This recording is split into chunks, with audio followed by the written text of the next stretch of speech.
Good morning, good evening. जब भी आप ये वीडियो देख रहे हैं, हम क्लास 12th के हिस्ट्री के चैप्टर 9 तक डिस्कस कर चुके हैं, जो कि आपकी बुक 2 है। अब आपकी जो थीम 3 है, उसका हम फर्स्ट चैप्टर स्टार्ट कर रहे हैं, जिसका नाम है colonialism and the country side. तो जैसे कि नाम से डिस्क्राइब हो रहा है, इसमें हम जो कॉलोनियल रूल है, जो ब्रिटिश रूल हुआ, उसकी किस तरीके से शुरुआत हुई, क्योंकि वो एक टाइम था जब वो डायरेक्ट आए थे हमारे यहाँ एज ट्रेडर्स, और कैसे ये पूरी जर्नी शुरू हुई। और हम ऑफिशियल आर्काइव्स, क्योंकि जो ऑफिशियल रिकॉर्ड्स हमें मिले हैं, क्योंकि जैसे हमने चैप्टर 9 में जब मुगल्स के बारे में पढ़ा, तब भी मैंने आपको यही बताया था कि जो नॉर्मल ऑर्डिनरी लोग हैं, वो अपनी लाइफ के बारे में नहीं लिख रहे हैं। लाइफ के बारे में कौन लिख रहा है? ऑफिशियल रिकॉर्ड्स में लिखा जा रहा है, क्योंकि वो रिकॉर्ड्स इकट्ठे कर रहे हैं। तो हमें वही रिकॉर्ड से ये सब कुछ पता चलेगा, और हम उन्हें एक्सप्लोर करेंगे कि उनमें कितना ट्रुथ है और कितना झूठ है। तो वो सब चीजें हम इस चैप्टर में एक्सप्लोर करेंगे, चैप्टर 10। तो hello and welcome to success mindset channel. अगर आप चैनल से फर्स्ट टाइम जुड़ रहे हैं, तो चैनल को सब्सक्राइब करना और बेल आइकन को क्लिक करना मत भूलिएगा। वीडियो अच्छी लगी, कुछ इन्फॉर्मेटिव सीखने को मिले, तो वीडियो को डेफिनेटली लाइक कीजिएगा। अपने जो भी आपके कोई डाउट्स हों या आपको कोई व्यूज हों, तो वो मुझे कमेंट बॉक्स में बताइएगा। आपके एक्सपीरियंसेस, आपकी बातें जान के हमेशा ही बहुत अच्छा लगता है। तो शुरू करते हैं चैप्टर 10, जो कि आपकी थर्ड बुक का फर्स्ट चैप्टर है। और अगर आप लोगों के पास थोड़ा सा सजेशंस हो, तो मैं एक सजेशन आपसे लेना चाहूंगी कि ये जो बुक खत्म हो जाए, तो इसके बाद मुझे ज्योग्राफी के नोट्स बनाने चाहिए, मतलब एक्सप्लेनेशन, या फिर पॉल साइंस का। तो आप मुझे कमेंट बॉक्स में वो भी ज़रूर बताइएगा कि इसके बाद आप कौन से एक्सप्लेनेशंस चाहते हैं। और चलिए शुरू करते हैं अब। तो इसमें हम कॉलोनियल रूल के बारे में देखेंगे, और हमें जो जमींदार हैं, जो बंगाल के एरिया के, फिर राजमहल हिल्स, फिर पहाड़िया और संथल, ये ट्राइब्स हैं जिनके बारे में भी हम इसमें बात करने वाले हैं। ये बेसिकली आपको एक ओवरव्यू दे रहा है कि अभी आप क्या क्या इसमें पढ़ने वाले हो। फिर हम देखेंगे कि जो east India English east India company है, EIC, उन्होंने अपना राज कैसे इस्टेब्लिश किया, क्या क्या पॉलिसीज थी, डिफरेंट सेक्शंस के लिए कैसे था, और जो ऑर्डिनरी लोग थे वो किस तरीके से अपनी लाइफ को जीते थे, कैसे लॉस को इंट्रोड्यूस किया गया था, उनके इम्पैक्ट लोगों के ऊपर क्या होता था। अमीर गरीब के बारे में जानेंगे कि जो न्यू लैंड था, लॉसेस होते थे, लोग कैसे रहते थे, जो किसान होते थे वो क्या चीज करते थे, उनकी लाइफ कैसी थी, लॉस कौन से थे, जो acting according to believe to just, जो वर्किंग ऑफ लॉस था वो किस तरीके से हो रहा था, वक्त के साथ क्या उनमें कोई मॉडिफिकेशन की गई। ये सब चीजें अब हम इस चैप्टर में देखने वाले हैं। तो शुरू करते हैं। ये तो उसमें कुछ इंपॉर्टेंट नहीं है, हम सीधा यहीं पे आ जाते हैं अब। बंगाल एंड द जमींदार। तो हम किस एरिया की बात कर रहे हैं? बंगाल के एरिया की। और बंगाल यही वाला, आज के बंगाल की तरफ भी आप अपना ध्यान रख सकते हैं। थोड़ा विजुअल इफेक्ट दिमाग में रहेगा तो अच्छे से समझ आएगा। अब कॉलोनियल रूल सबसे पहले कहाँ इस्टेब्लिश हुआ? बंगाल में। तो ये MCQ के तौर से भी आपसे पूछा जा सकता है कि colonial rule was first established in, तो आपका आंसर होगा बंगाल। तो सबसे पहले अटेम्प्ट्स यही किए गए थे कि जो रूरल सोसाइटी है, जहाँ पे एग्रीकल्चरल सोसाइटी, बेसिकली जो लोग पेजेंट्स हैं वो वहां रह रहे हैं, उसको रीऑर्डर करना, उसमें मतलब चेंजेस करने की सबसे पहली कोशिश बंगाल में ही की गई थी, क्योंकि सबसे पहला रूल वही इस्टेब्लिश हुआ था। तो नए नए लैंड के राइट्स और रेवेन्यू सिस्टम। रेवेन्यू यानी कि क्या है, कि एग्रीकल्चर हो रहा है, उसमें से कुछ प्रोड्यूस हो रहा है, तो अब जो वो खेती में फसल उग रही है वो मार्केट में सेल की जाएगी, बेची जाएगी। तो उससे कुछ आपको, पेजेंट को कुछ मनी मिलेगी। उस मनी में से कुछ अमाउंट उसको पहले किंग को देना पड़ता था, मुगल्स को देना पड़ता था, अब वो अमाउंट उसको ब्रिटिशर्स को देना पड़ेगा। तो वो किस तरीके से देना होगा, उसका एक पूरा एक नया सिस्टम बनाया गया। अब सबसे पहले एक ये स्टोरी बताई जा रही है बुर्दवान की। बुर्दवान में एक ऑक्शन हो रहा है। ऑक्शन अगर आपने लाइव तो मैंने भी कभी नहीं देखा, अगर आपने कभी मूवी में देखा हो तो वैसे वो अलग अलग प्राइस बता रहे होते हैं, फिर वो कहते हैं कि 1,000, फिर कहते हैं 1,001, 1,002, 1,003 सोल्ड। तो ऐसे करके ऑक्शन होती हैं। तो उस तरीके की ऑक्शन हो रही है, कब हो रही है? 1797 में, यानी कि बहुत पहले के वक्त की बात हो रही है। बुर्दवान, यहाँ पे एक ऑक्शन चल रही है। ये बिग पब्लिक इवेंट है, यानी कि पब्लिक इवेंट का क्या मतलब है कि यहाँ पे सिर्फ कोई स्पेसिफिक लोग नहीं आए हुए हैं, यहाँ पे हर कोई आ सकता है, क्योंकि ये पब्लिक इवेंट है और काफी बड़ा इवेंट है ऑक्शन का। महल्स क्या होती हैं? एस्टेट्स होती हैं। महल, अब आपको आगे पता चलेगा कि ये हमारी एस्टेट है, ये हमारा हिस्सा है, एक तरीके से आप कह सकते हो कि ये मेरा हिस्सा है। तो ये एक लैंड है, ये एक हिस्सा है, एस्टेट है, जो कि राजा ऑफ बुर्दवान की थी, वो बेची जा रही थी। तो इवेंट क्या चल रहा है? ऑक्शन चल रही है, किस चीज की? एक जमीन की, एक हिस्से की, जो कि राजा ऑफ बुर्दवान का था। अब वो क्यों बेची जा रही है? क्योंकि परमानेंट सेटलमेंट, ये एक परमानेंट सेटलमेंट एक सिस्टम था, ये ऑपरेशन में आया 1793 से। ये इंपॉर्टेंट है, ये याद रखिएगा कि permanent settlement had came in operation in 1793। इसके हिसाब से क्या था कि ईस्ट इंडिया कंपनी ने एक रेवेन्यू, जो कि मैंने आपको बताया ना, एक अमाउंट होता था, वो फिक्स किया था कि हर जमींदार को, ये याद रखना, किसको पे करना है। इसमें पेजेंट्स की बात नहीं हो रही है, इसमें किसान को पे नहीं करना है, इसमें किसको पे करना है? जमींदार को पे करना है। अब जमींदार क्या अपनी पॉकेट में से, अपनी जेब में से देगा? नहीं, जमींदार कहाँ से लेगा? वो तो पेजेंट से लेगा और वहां से फिर वो स्टेट को देगा। तो अब पहले ही स्टोरी समझते हैं, फिर मैं आपको आगे बताऊंगी। तो हर जमींदार को एक अमाउंट फिक्स किया था जो उनको देना होता था। अगर वो नहीं दे पाते थे तो उनकी उस जमीन को ऑक्शन कर दिया जाता था, उनकी उस जमीन को बेच दिया जाता था, जिस जगह के वो जमींदार कहला रहे हैं। ठीक है, तो ये परमानेंट सेटलमेंट का एक समरी सिस्टम है जो आपको अभी तक मैंने समझाया है।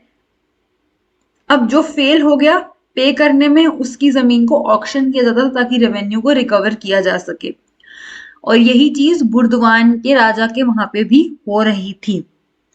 राजा बेसिकली वो राजा नहीं है, राजा वो टर्म दी जाती थी जो बहुत पावरफुल जमींदार होते थे, जिनके पास काफी बड़ी जमीन है, पावर है, उन्हें राजा कह दिया जाता था। तो वही राजा हैं ये वो राजा नहीं है जो अभी तक हम सेकेंड बुक तक पढ़ रहे थे। इनके पास बहुत बड़ा एरिया होता था और इनकी स्टेट को ऑक्शन किया जा रहा था, और क्योंकि ये बड़ा पब्लिक इवेंट था तो बहुत सारे लोग इनकी उस जमीन को, स्टेट को परचेज करने के लिए आए हुए थे। और जो भी सबसे ज्यादा बिड करेगा, जो ज्यादा प्राइस बोलेगा, जैसे मैंने आपको बोला ना, वो ऑक्शन होती है 1,000, 2,000, 5,000, 10,000, 10,001, 10,002। तो जो सबसे ज्यादा अमाउंट बोलेगा उसको वो राजा ऑफ बुर्दवान की, ऐसे देखो ये राजा ऑफ बुर्दवान का पैलेस है, तो ऐसे उनको वो पूरा एरिया उनको मिल जाएगा। लेकिन उनको इस कहानी में एक ट्विस्ट है कि जो वहां पे पब्लिक इवेंट में खरीदने के लिए बैठे हुए थे ना, उनमें से कुछ राजा के ही एजेंट्स थे, राजा के ही सर्वेंट्स थे, जो वो जमीन को खरीदने के लिए बैठे थे। और जिन्होंने जमीन खरीदी वो मास्टर के बिहाफ पे ही ले ली उन्होंने, मतलब उनके किसी सर्वेंट ने ही वहां पे बिठा दिया होगा उनको, और उन्होंने सबसे बड़ा अमाउंट बोल दिया और उन्होंने जमीन ले ली। अब सर्वेंट थोड़ी राज करेगा, राज तो फिर से वो राजा बुर्दवान ही करेंगे। तो 95% इसी तरीके से, जो हर जगह पे बंगाल के एरिया में जब भी ऑक्शन हो रही थी, वो फिक्टिशियस, मतलब वो झूठी होती थी, वो सिर्फ दिखावे में होता था कि वो ऑक्शन हो रही है, हकीकत में वो ऑक्शन होती नहीं थी। राजा की स्टेट दुनिया के सामने बेच दी जाती थी, लेकिन राजा की जमींदारी उसके पास ही रह जाती थी, क्योंकि उसके एजेंट, उसके लोग ही खरीद लेते थे। तो इस तरीके से जो पावर है वो अल्टीमेटली जमींदार की, जमींदार के पास ही रहती थी, और ये पूरा बंगाल के एरिया में चल रहा था। तो उनको फाइनली जो रेवेन्यू ब्रिटिश को मिलना चाहिए, जिसके लिए वो ये सब कर रहे थे, वो तो उनको अल्टीमेटली फिर से नहीं मिल पाता, और जमींदार की जमींदारी भी बच जाती है। तो अब जो ये अनपेड रेवेन्यू है जो नहीं मिल पा रहा ब्रिटिशर्स को, तो estate of Burdwan Raj was not once sold 18th century में, लेकिन ओवर 75% ऑफ जमींदारी जो परमानेंट सेटलमेंट के अंडर 1973 में इंट्रोड्यूस हुआ था ना परमानेंट सेटलमेंट। हाँ जी, सॉरी 1773। उस टाइम में जितनी भी ये जमींदार ने इस तरीके से अपनी परमानेंट सेटलमेंट के अगेंस्ट जमींदारी चेंज की, क्योंकि वो रेवेन्यू नहीं पे कर पा रहे थे। अब ये कहानी थी जिससे हमें हाईलाइट पता चली कि भाई परमानेंट सेटलमेंट में रेवेन्यू नहीं मिल रहा ब्रिटिशर्स को।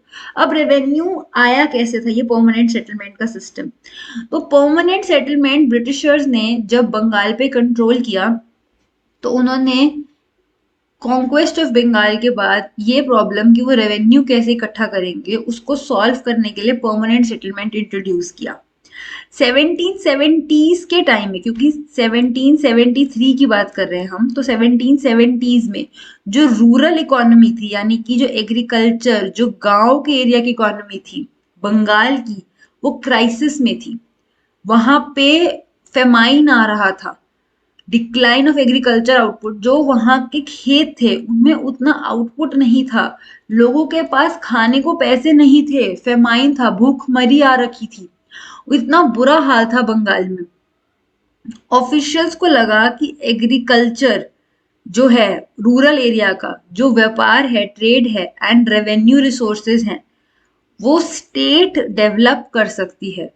वो कोशिश करे कि एग्रीकल्चर में इन्वेस्टमेंट हो, क्योंकि उनको दिख रहा था कि हालत बहुत खराब है। तो उन्होंने सोचा कि अगर वो इन्वेस्टमेंट ढूंढ लें कि लोग इस एग्रीकल्चर में इन्वेस्ट करें तो फिर उनको इंक्रीज होगा, उनको प्रॉफिट आएगा, और उन्होंने उस प्रॉपर्टी के सिक्योर करने के लिए राइट्स को उन्होंने परमानेंटली अमाउंट को फिक्स कर दिया कि आप इस जमीन पे अपना अधिकार तो रख रहे हो, जो जमींदार अपना अधिकार रख रहे हैं, जमींदार एक है फॉर एग्जाम्पल, लेकिन इस लैंड में बड़े सारे किसान हैं, तो आप इस जमीन को पूरा बोल रहे हो कि मैं यहाँ का जमींदार हूँ, आप अपना राइट सिक्योर कर रहे हो, लेकिन उसके बदले आपको हम एक रेवेन्यू फिक्स कर रहे हैं, आप हमें वो दोगे, क्योंकि हेड तो हम हैं, बंगाल पूरा हमारा है, तो आप जिस एरिया के जमींदार हो वहां से आप हमें रेवेन्यू दोगे। अगर आप जो फिक्स रेवेन्यू है वो नहीं दे पाए, फिक्स रेवेन्यू का रेगुलर फ्लो होना चाहिए, अगर ना हो पाए तो जैसे हमने ऊपर देखा आपकी जमींदारी को दूसरे को दे दिया जाएगा। और ऐसे उन्होंने पूरा सिस्टम बनाया, कैसे कि सबसे ऊपर हम हैं, सबसे ऊपर है ब्रिटिश, ब्रिटिश के नीचे आएंगे जमींदार और जमींदार के नीचे पेजेंट्स। अब पेजेंट को क्योंकि ज्यादा मनी चाहिए तो उनको लगा कि वो इनके खेतों में इन्वेस्ट करेंगे, इनके खेतों को बेहतर करेंगे और इनसे यहाँ से पैसा मिलेगा और फिर यहाँ से ब्रिटिशर्स को मिलेगा। इन्होंने सोचा तो ये था, लेकिन क्या कोई जमींदार हकीकत में पेजेंट्स के, जो किसानों की जमीनों पे इन्वेस्ट करेगा? वो क्यों चाहेगा? पर वो तो ब्रिटिशर्स ने तो सोचा नहीं, ब्रिटिशर्स को सिर्फ प्रॉफिट अर्न करने से मतलब था, और उन्होंने यही बोला कि अगर आप नहीं दे पाए तो आपकी जमीन को जब्त कर लिया जाएगा। अब इस तरीके से ये परमानेंट सेटलमेंट का पूरा सिस्टम था, लेकिन इसमें एक प्रॉब्लम थी।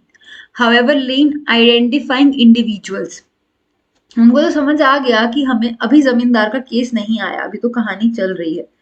उन्होंने सोचा कि ठीक है, ये हम ब्रिटिशर्स हैं और हमें यहाँ ट्रेडर्स, पेजेंट से पैसे मिलेंगे, लेकिन अब वो उन्होंने सोचा कि हम कहाँ एक एक किसान ढूंढते फिरेंगे, इंडिविजुअल्स को ढूंढना पड़ेगा, तो जो एग्रीकल्चर को भी इम्प्रूव कर सकें और वो प्रॉमिस भी करें कि वो रेवेन्यू देंगे।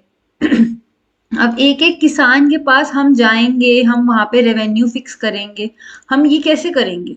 तो उन्होंने सोचा कि अगर हमें कोई ऐसा बीच में मिल जाए जो एग्रीकल्चर को इम्प्रूव करने में भी ध्यान दे और हमें प्रॉमिस करे कि वो हमें हर टाइम एक फिक्स अमाउंट देता रहेगा।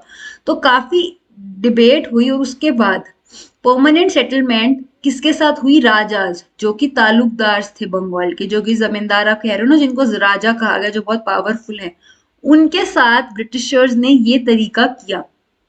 इनको जमींदार कहा गया। अब क्या था, फिक्स अमाउंट डिसाइड किया गया था जो इनको पे करना होता था, अगर ये नहीं पे करते थे तो इनकी जमींदारी को जब्त कर लिया जाता था। जमींदार अब क्या कर रहे थे, अब वो जमींदार जमीन के ओनर नहीं थे। पहले जो ये एरिया है इस पूरे का, चाहे अलग अलग किसान रह रहे हैं, लेकिन जमींदार की ना बहुत पावर होती थी, वो बेसिकली पूरे लैंड का, पूरी जगह का ओनर होता था, उसकी जमींदारी होती थी, उसे कहते थे।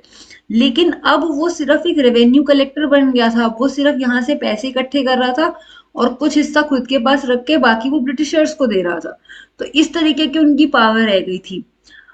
जमींदार के अंडर बहुत सारी विलेजेस आती थी, तो कंपनी ने हर जमींदार की कैलकुलेशन की और उन्होंने डिसाइड किया कि आपको इतना रेवेन्यू देना होगा। जो टोटल अमाउंट फिक्स हुआ वो प्रॉपर एक कॉन्ट्रैक्ट हो गया कि आपको हमें ये देना होगा। जमींदार क्या करते थे, वो रेंट कलेक्ट करते थे अलग अलग विलेजेस से, कंपनी को रेवेन्यू देते थे और जो भी बीच में बचता था वो उनकी इनकम रहेगी।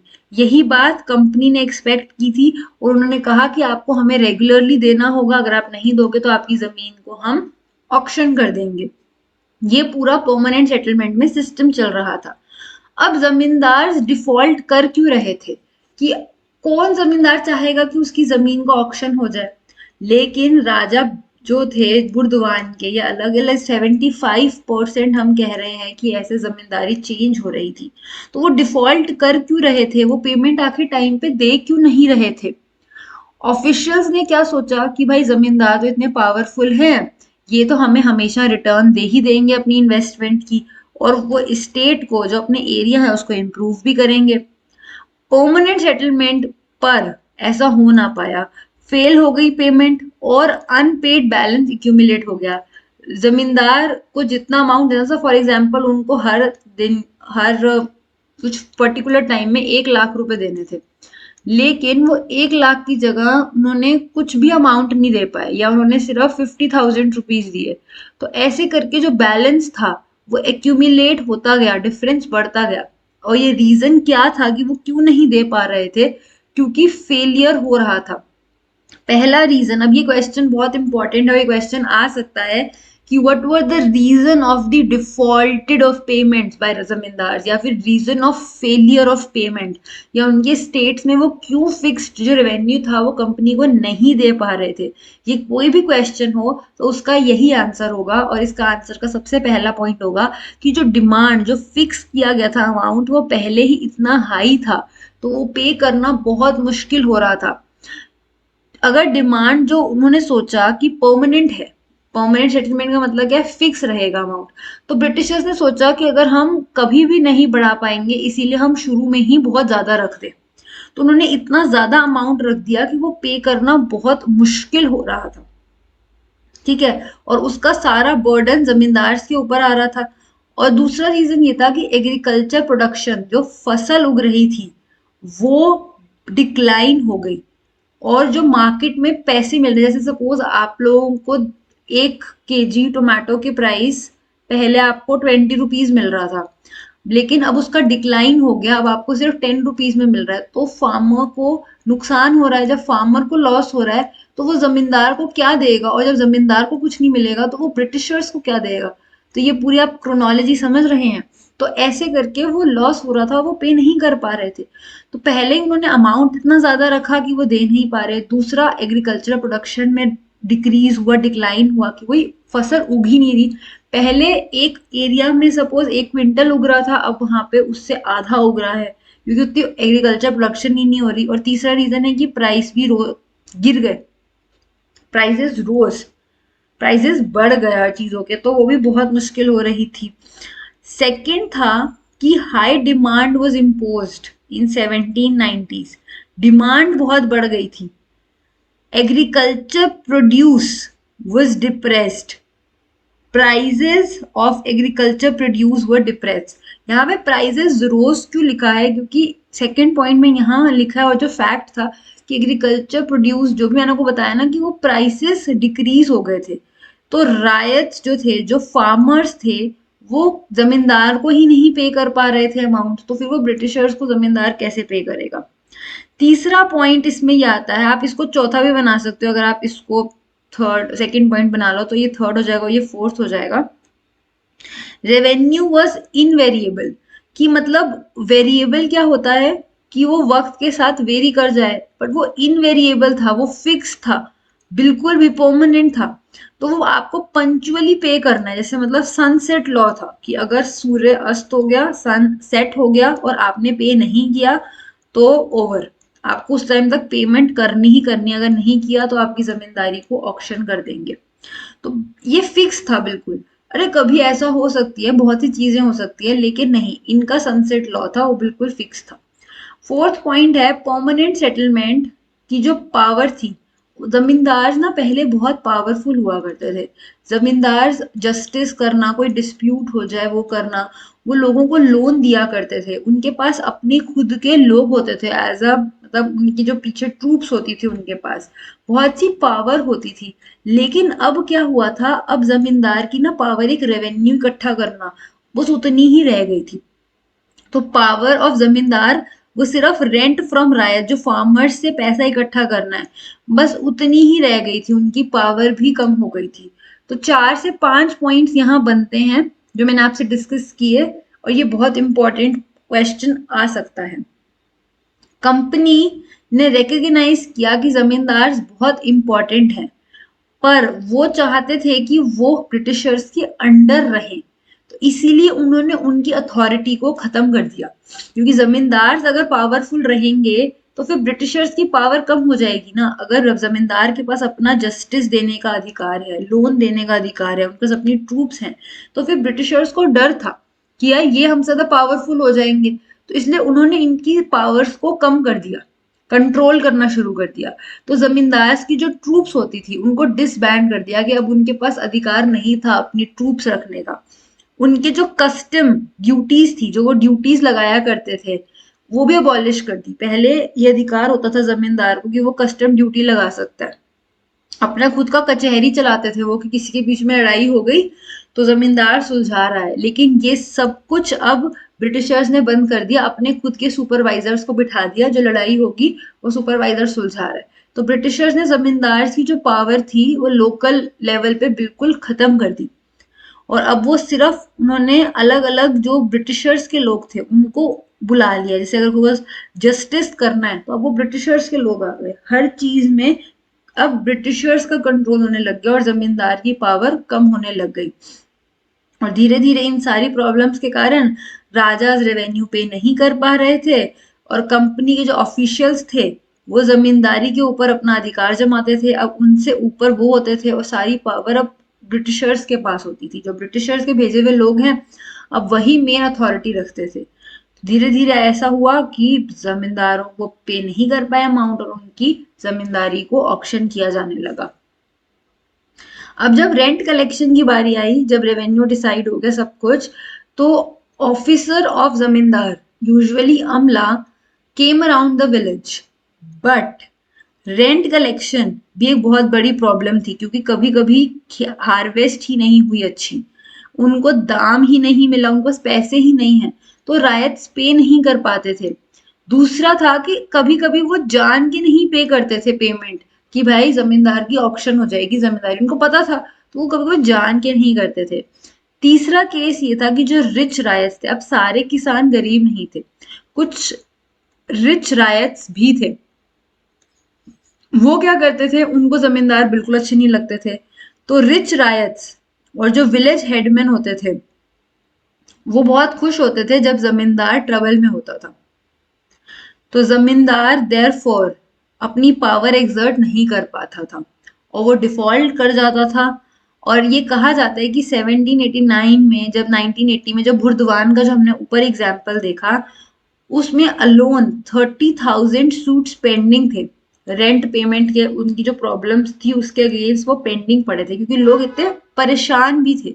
अब ये जो नई टर्म्स यहाँ पे इंट्रोड्यूस हुई हैं, ज्योतिदार्स और मंडल्स, ये टर्म्स आपको अभी ऊपर एक्सप्लेन कर दी जाएंगी, अभी नीचे आगे भी एक्सप्लेन होंगी।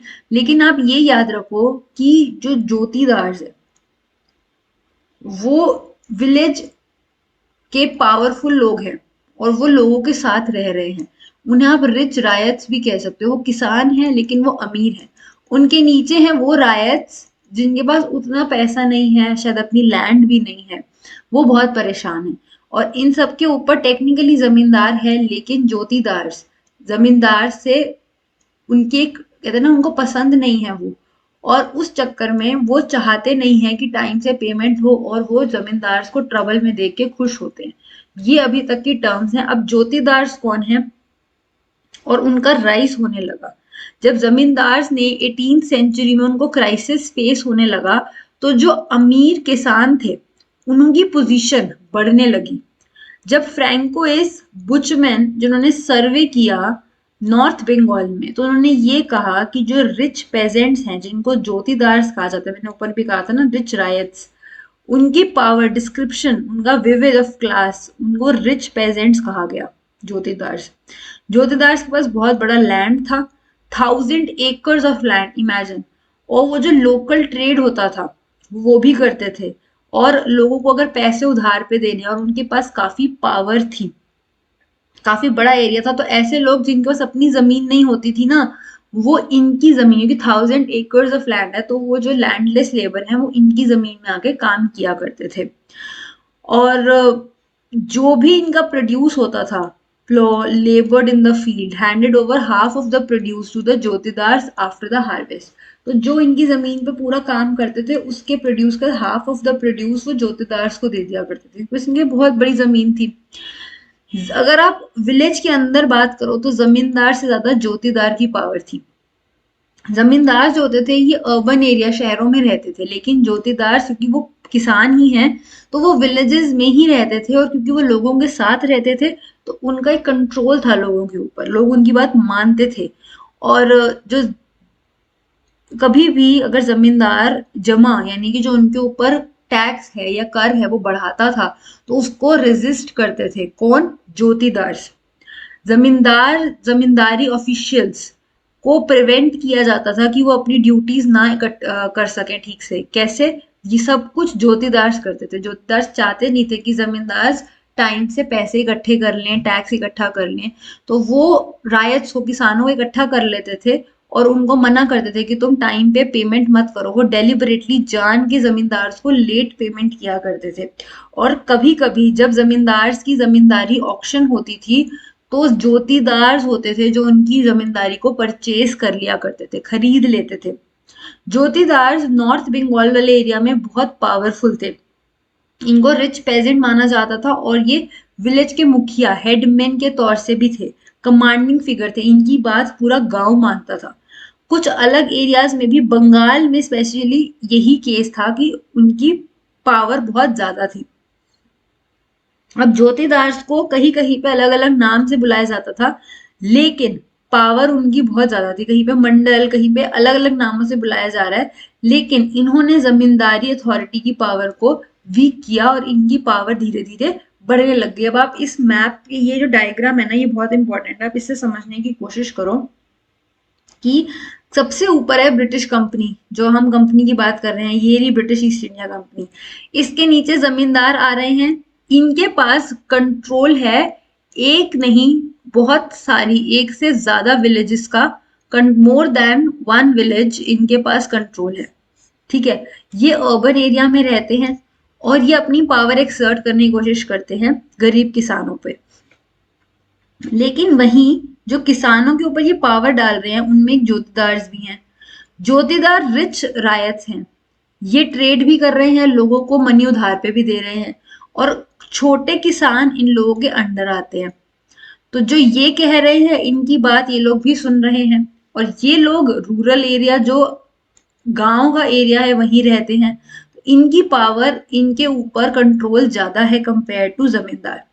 तो इस तरीके से ये टैक्स जाए, टैक्स तो इस तरीके से जाता था पावर का कि है जमींदार ऊपर, लेकिन अब धीरे धीरे पावर जोतीदार की बढ़ रही थी, और ये उनसे जमींदारी भी ऑक्शन पे ले लिया करते थे।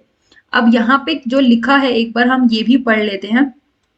जमींदार जो थे, वो, उनकी क्या ड्यूटीज हुआ करती थी कि उनको रेवेन्यू पे करना है, और डिस्ट्रीब्यूशन ऑफ रेवेन्यू डिमांड, कि आपको कितना रेवेन्यू देना है, उसका प्रॉपर डिस्ट्रीब्यूशन करना, कि किस एरिया से कितने पैसे लेने हैं, वो ये काम किया करते थे। हर विलेज का जो किसान था, चाहे वो छोटा हो या बड़ा हो, उसको, चाहे इवन जो जोतीदार भी है ना, उनको भी देना तो पड़ेगा जमींदार को ही टैक्स। तो उनको पे करना पड़ता था रेंट, किसको? जमींदार को। जोतीदार रायट्स को, चाहे वो छोटे रायट्स हैं, अंडर रायट्स, या फिर ये वाले रायट्स, इन सबको लोन प्रोवाइड करते थे कौन? जोतीदार। रायट्स जो होते थे, वो, उनके पास कुछ लैंड होता था, और जो अंडर रायट्स हैं, इनको वो लोग रेंट पे देते थे अपनी जमीन, और वो यहाँ पे काम करा करते थे। और हमने जैसे ऊपर पढ़ा था कि हाफ ऑफ द प्रोड्यूस वो इनको दे देते थे, और बाकी सारा काम करते ये अंडर रायट्स ही थे। अंडर रायट्स रेंट पे करते थे रायट्स को और जोतेदार्स को, और फिर ये लोग पे करते थे जमींदार को। ठीक है, तो इस तरीके से ये पूरी साइकिल चलती थी। अब जमींदार रेजिस्ट, उनकी जो अथॉरिटी थी वो खत्म ना हो जाए, उनको ये डर लगने लगा। तो अब ये यहाँ से हम टॉपिक अब अगली वीडियो में डिस्कस करेंगे। अगर अभी तक की वीडियो में कोई भी डाउट हो, आज की डिस्कशन काफी इंटरेस्टिंग थी, अगर कुछ भी डाउट हो तो आप मुझसे कमेंट बॉक्स में पूछ सकते हैं।